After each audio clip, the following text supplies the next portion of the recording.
வணக்கம். கதிரவன் நியூஸின் காலை நேர தலைப்புச் செய்திகள். நாடாளுமன்ற உறுப்பினர்களின் ஓய்வூதியத்தை ரத்து செய்வதற்கான சட்டமூலம் அடுத்த வாரம் அமைச்சரவையில் சமர்ப்பிக்கப்படும் என்று பொதுமக்கள் பாதுகாப்பு மற்றும் நாடாளுமன்ற விவகார அமைச்சு தெரிவித்துள்ளது. இந்த சட்டமூலம் சமீபத்தில் நீதி அமைச்சுக்கும் சட்டமா அதிபருக்கும் அனுப்பி வைக்கப்பட்டுள்ளது. நாடாளுமன்ற உறுப்பினர்களின் ஓய்வூதியத்தை ரத்து செய்வது என்பது தற்போதைய அரசாங்கம் ஆட்சிக்கு வருவதற்கு முன்பு அளித்த தேர்தல் வாக்குறுதியாகும். இந்நிலையில் தேசிய மக்கள் சக்தி கட்சி ஜனாதிபதி தேர்தலில் ஜனாதிபதி அனுரகுமார் திசாநாயக்க தேர்தல் மேடைகளில் நாடாளுமன்ற உறுப்பினர்களின் ஓய்வூதியத்துக்காக மக்கள் பணம் பெறும் பகுதி வீண்விரயமாக்கப்படுவதாகவும் 5 வருடங்கள் நாடாளுமன்ற உறுப்பினராக இருந்தால் ஆயுட்காலம் வரை ஓய்வூதியம் வழங்கப்படுகிறது. அரசு சேவையில் உள்ளவர்களுக்கு 60 வயதின் பின்னரே ஓய்வூதியம் கொடுக்கப்படுகிறது. எனவே நாடாளுமன்ற உறுப்பினர்கள் மக்கள் சேவையையே செய்கின்றனர், அவர்களுக்கு மட்டும் ஏன் சிறப்புரிமை வழங்கப்படுகிறது என்ற கேள்வியும் எழுந்துள்ளது. இந்நிலையில் குறித்த நாடாளுமன்ற உறுப்பினர்களின் ஓய்வூதியம் தொடர்பில் சமூகத்தில் பேசும் பொருளாக்கியவர்கள் தேசிய மக்கள் சக்தியினர் என்பதும் குறிப்பிடத்தக்கது. இலங்கையில் வாட்ஸ்அப் பயனாளர்களுக்கு CID விடுத்துள்ள அவசர எச்சரிக்கை ஒன்று விடுக்கப்பட்டுள்ளது.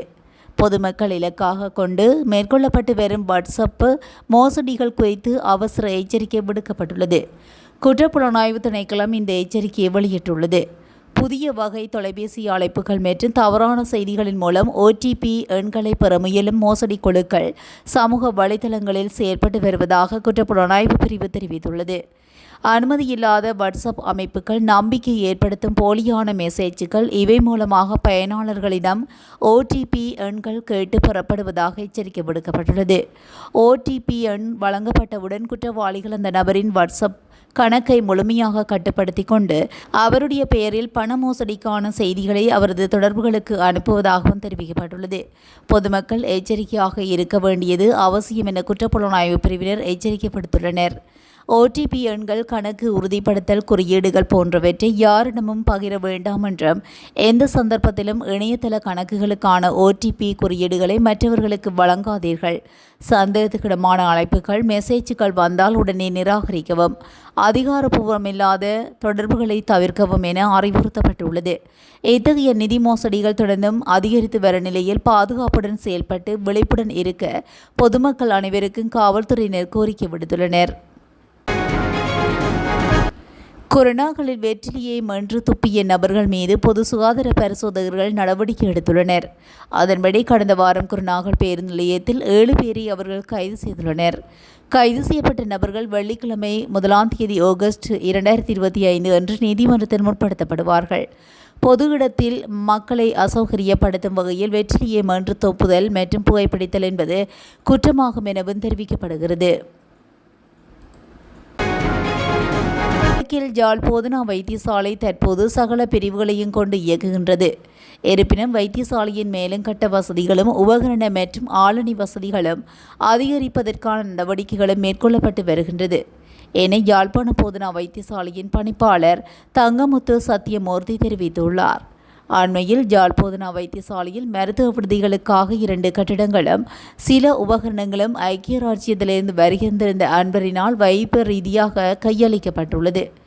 எனவே போதனா வைத்தியசாலையில் சில விடுதிகள் அண்மையில் திறக்கப்பட்டது மற்றும் இவ்வாறு புதிய உபகரணங்கள் வழங்கப்படுவதும் வைத்திய சேவையை மேலும் வலுப்படுத்துகிறது என அவர் குறிப்பிட்டுள்ளார்.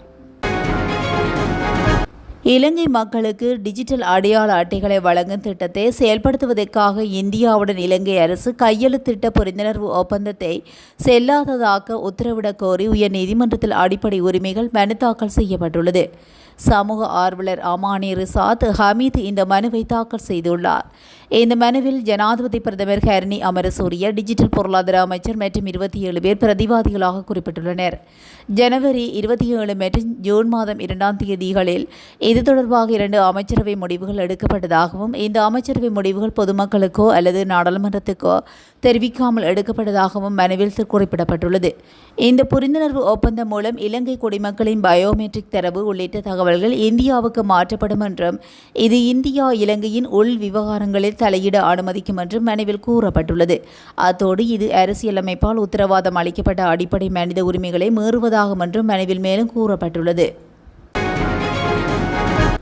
தாதியர் பயிற்சிக்கான ஆட்சேர்ப்பு இடம்பெறவுள்ள நிலையில் 2020, 2021 மற்றும் 2022 காப்போத்த உயர்தர பரீட்சையில் உயிரியல், கணிதம் மற்றும் விவசாய பிரிவில் தோற்றியோர் விண்ணப்பிக்க முடியும். கல்வி தகமை காப்போத்த சாதாரணதர பரீட்சையில் தமிழ், கணிதம், விஞ்ஞானம் மற்றும் ஆங்கிலத்தில் திறமை சித்தியுடன் 2 தடவைக்கு மேற்படாத அமர்வுகளில் 6 பாடங்களில் சித்தியடைந்திருக்க வேண்டும். அத்துடன் காப்போத்த உயர்தர பரீட்சையில் உயிரியல், கணிதம் அல்லது விவசாய பிரிவில் ஒரே தடவையில் 3 பாடங்களும் சித்தியடைந்திருத்தல் வேண்டும். அதே சமயம் 18 வயதிற்கும் குறையாமலும் 28 வயதுக்கு கூடாமலும் இருப்பதுடன் திருமணம் ஆகாதவராக இருக்க வேண்டும். விண்ணப்பங்கள் சுகாதார அமைச்சின் இணையதளமான www.health.government.lk எனும் இணைய வழியினூடாக 12ஆம் தேதி 8ஆம் மாதத்துக்கு முன்னர் விண்ணப்பிக்கலாம் எனவும் கூறப்படுகிறது.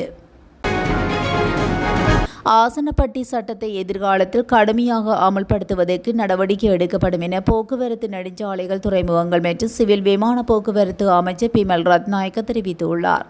காலி மாவட்ட போக்குவரத்து குழு கூட்டத்தில் பேசிய அவர், சட்டத்தை பின்பற்றாத பஸ்களின் உரிமங்களை ரத்து செய்யவும் நடவடிக்கை எடுக்கப்படும் என்று கூறியுள்ளார்.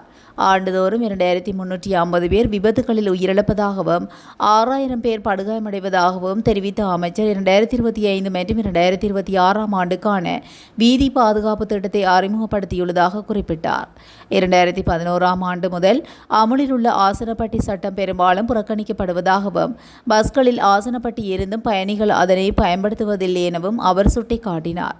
சட்டத்தை மதிக்காத பஸ்களின் உரிமங்கள் ரத்து செய்யப்படும் எனவும் அவர் எச்சரித்துள்ளார். இலங்கை கடற்படையின் முன்னாள் தளபதி அட்மிரல் நிசாந்த உலுகேதென்ன ஆகஸ்ட் 13ஆம் தேதி வரை தொடர்ந்து விளக்கமறியலில் வைக்கப்பட்டுள்ளார். பொல்ககவெல நீதவான் நீதிமன்றத்தில் நேற்று முற்படுத்தப்பட்ட பின்னர் இந்த உத்தரவு பிறப்பிக்கப்பட்டுள்ளது. பொதுஹெர பகுதியில் நபரொருவரை கடத்தி கொலை செய்ய சம்பவம் தொடர்பிலான விசாரணைகளுக்கு அமைய அவர் அண்மையில் கைது செய்யப்பட்டிருந்தார். குறித்த சம்பவம் இடம்பெற்ற காலப்பகுதியில் நிசாந்த உலகேதென்ன கடற்படை புலனாய்வு பிரிவின் பிரதானியாக செயல்பட்டதுடன் கடத்தப்பட்ட நபர் தடுத்து வைக்கப்பட்டிருந்த சட்டவிரோத தடுப்பு முகாமை விருது கண்காணிப்பில் செயல்படுத்தப்பட்டுள்ளமையும் காவல்துறை விசாரணையில் தெரியவந்துள்ளது. இதேவேளை சம்பவ தொடர்பில் முன்னதாகவே சில சந்தேக நபர்கள் கைது செய்யப்பட்டிருந்ததுடன் இதுகுறித்து முன்னாள் கடற்படை தளபதி நிசாந்த உலகேதென்னவும் தற்போது கைது விளக்கமறியலில் வைக்கப்பட்டுள்ளார். திருகோணமலை கந்தளாய் போலீஸ் பிரிவுக்கு உட்பட்ட மணிக்கூடு கோபுரத்துக்கு அருகாமையில் நேற்று அதிகாலை 5 மணியளவில் 2 வாகனங்கள் நேருக்கு நேர் மோதி ஏற்பட்ட விபத்தில் 2 படுகாயமடைந்துள்ளனர். திருகோணமலையிலிருந்து கோதுமை மாவு ஏற்றி கொழும்பு நோக்கி சென்று கொண்டிருந்த கெண்டெய்னரும் கொழும்பிலிருந்து வாகன உதிரிப்பாகங்களை ஏற்றி கந்தளாய் 92வது கடைப்பகுதிக்கு சென்ற வேனும் ஒரே நேரத்தில் எதிரே வந்தபோது நேருக்கு நேர் மோதியுள்ளதாக போலீசார் தெரிவித்தனர். குறித்த வேன் சாரதியும் வேனில் துணைக்கு வந்த மற்றொருவரும் பலத்த காயங்களுடன் கந்தளாய் வைத்தியசாலையில் அனுமதிக்கப்பட்டுள்ளனர். கண்டெய்னர் சாரதிக்கு காயங்கள் ஏற்படவில்லை எனவும் தெரியவந்துள்ளது. மேலும் விபத்துக்கு வேன் சாரதிக்கும் ஏற்பட்ட நித்திரை கலக்கம் முக்கிய காரணமாக இருந்ததாகவும் இது தொடர்பான மேலதிக விசாரணைகளை கந்தளாய் போலீசார் மேற்கொண்டு வருகின்றனர்.